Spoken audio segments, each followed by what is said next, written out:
Here's a pair of the SHOKZ OpenFit 2 Plus earbuds. I'm going to show you how to pair connect these directly to a Windows computer, PC, or laptop via Bluetooth. So the first thing we want to do is put these earbuds in a pairing mode. So the buds are in a case. Let me open these up. I'll know it's in pairing mode if the light here is blinking orange, green, orange, green, orange, green. But I get a solid green light here.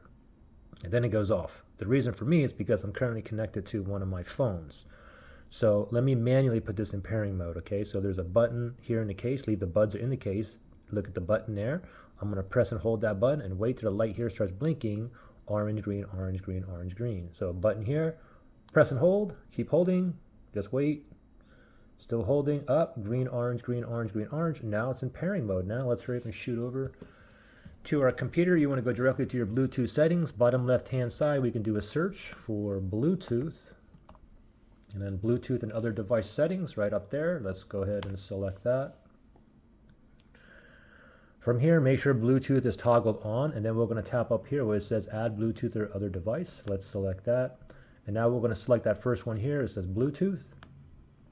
Now I see there's a line that's moving across there, these dots. It's searching for devices that's in pairing mode that is near me.